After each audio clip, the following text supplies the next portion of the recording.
Selamat siang, nama saya Fitriana Isanti Sabu, Prodi Manajemen semester 7 dengan NIM 1802000033.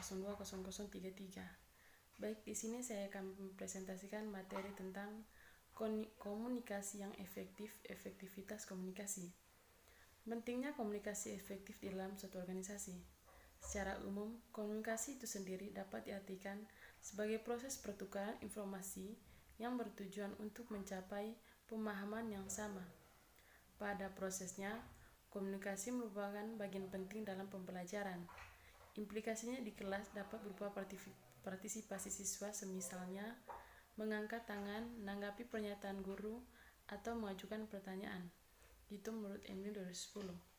Akan tetapi, masih dapat kita jumpai adanya ungkapan miskomunikasi dalam kehidupan kita yang dapat berakibat buruk atau bahkan fatal. Salah satu hal yang menyebabkan banyaknya organisasi berselisih paham adalah karenanya kurangnya komunikasi. Komunikasi yang efektif.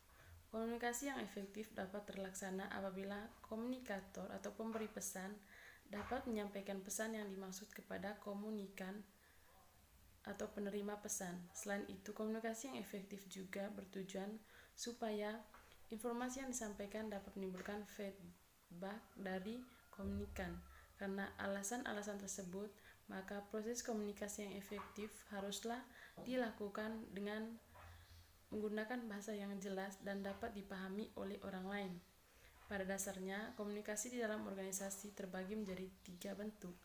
Yang pertama, komunikasi vertikal.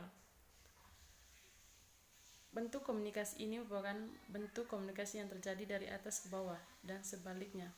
Artinya, komunikasi yang disampaikan oleh pimpinan kepada bawahan dan dari bawahan kepada pimpinan secara timbal balik.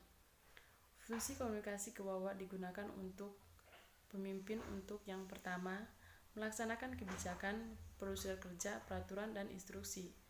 Kedua, memonitor pelaksanaan kerja bawahan. 3, menyampaikan pengarahan, evaluasi, dan teguran. Yang keempat, memberikan informasi mengenai tujuan organisasi, kebijakan organisasi, dan insentif.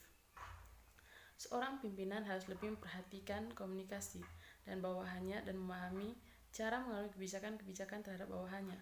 Keberhasilan organisasi dilandasi oleh perencanaan yang tepat dan seorang pimpinan yang memiliki jiwa kepemimpinan yang baik.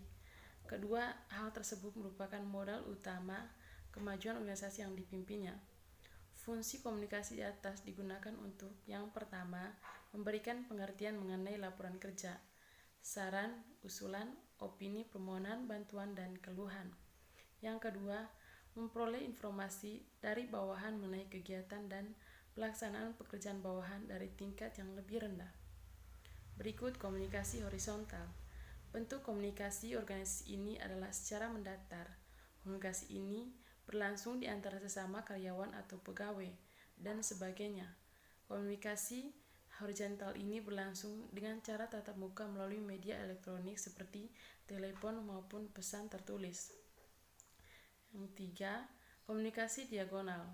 Bentuk komunikasi di dalam organisasi ini sering juga disebut komunikasi silang. Proses ini berlangsung dari seorang ke orang lain dalam posisi yang berbeda, sesuai dengan pendapat dari Reading dan Saburn sebagaimana dikutip dalam Muhammad 1995, dan dapat disimpulkan bahwa keberhasilan sebuah organisasi ditentukan oleh keberhasilan proses komunikasi atau atasan dan bawahan. Ketika para pemimpin dapat berkomunikasi dengan efektif dengan bawahan, maka pesan yang disampaikan dapat diterima dengan baik. Dalam suatu organisasi, komunikasi yang efektif memiliki peran yang penting, yaitu yang pertama, meningkatkan produktivitas, yang kedua, menyelesaikan konflik, yang ketiga, mengembangkan kualitas karyawan, yang keempat, membentuk hubungan profesional dan lingkungan yang kondusif. Dengan demikian, komunikasi yang efektif memiliki peran penting di dalam sebuah organisasi. Dari komunikasi yang penting akan menciptakan hasil dan selaras tercapainya target atau visi misi dari organisasi tersebut. Baik, sekian presentasi dari saya. Mohon maaf bila terdapat kekurangan dalam penyampaian materi. Terima kasih. Saya ucapkan selamat sore.